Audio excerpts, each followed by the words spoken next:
गाय के गोमूत्र में, भारतीय नस्ल की देशी गोमाता के गोमूत्र में सोना है, गोल्ड है, ऐसा उन्होंने प्रूव किया है। हम लोग अभी जो एग्रीकल्चर में काम कर रहे हैं उसमें भी स्पष्ट आ रहा है कि गोमूत्र में पोटास, अमोनियम सल्फेट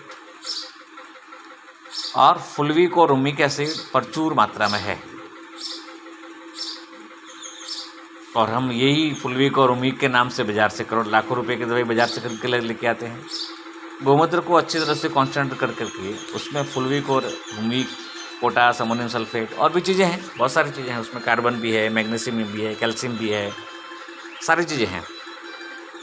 लेकिन मैं जो कह रहा हूँ पोटास, अमोनियम सल्फेट, रूमिक और फुल्विक एसिड ये प्रचुर मात्रा में, अच्छी मात्रा में है। ये अगर इसको तरीके से मार्केट किया जाए, सेल किया जाए और गोपालकों से गोमूत्र लिया जाए तो दोनों काम होगा। एक तो गौमाता की गोमूत्र का पैसा मिलेगा तो गोपालक उसको अच्छे से गाय माता को रखेगा।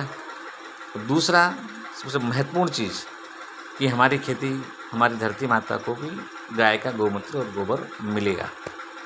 इसलिए मैं आज सबसे करबद्ध प्रार्थना करना चाहता हूँ कि हम लोग सभी मिलकर के गोमाता के गोबर गोमूत्र पर विशेष ध्यान देने की आवश्यकता है। उसको और कहीं ले जाने की आवश्यकता नहीं है।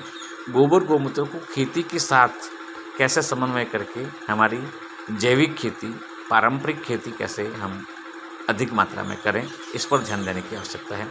आपको बताते हुए मुझे विशेष आनंद हो रहा है कि हमने देश की पहली गोमूत्र की डेयरी की स्थापना की है भाबर में। भाबर बनासकांठा, ये पाकिस्तान बॉर्डर का हिस्सा है। इधर पाकिस्तान, राजस्थान और गुजरात का बॉर्डर है, तीनों क्षेत्र के यहाँ है। और यहाँ कांकरेज नस्ल की बहुत अच्छी मात्रा में गोमाता हैं।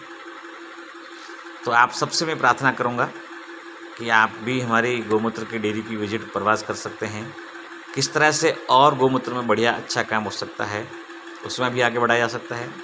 एक विशेष बात मुझे कहनी है कि गोमूत्र में जो फुल्विक एसिड है वो मानव शक्ति यानी कि पौरुष शक्ति को बढ़ाने में भी बहुत बड़ी काम करती है। फुल्विक एसिड की जो प्रचुर मात्रा दिखती है, आपके शिलाजीत में भी फुल्विक एसिड ही है अधिक मात्रा में, वही फुल्विक एसिड हमारे गोमूत्र में है। तो जो सोना है ऐसा हमारे महाविद्यालय ने, हमारे यूनिवर्सिटियों ने, विश्वविद्यालय ने कहा है, वो प्रूव है। वो उसको अलग करने की बजाय उसको उसी रूप में कैसे यूज किया जा सकता है, उस पर विचार करने की आवश्यकता है। तो आइए हम सब मिलकर एक नई क्रांति लाएं। देश में गोमाता के माध्यम से आर्थिक सजगता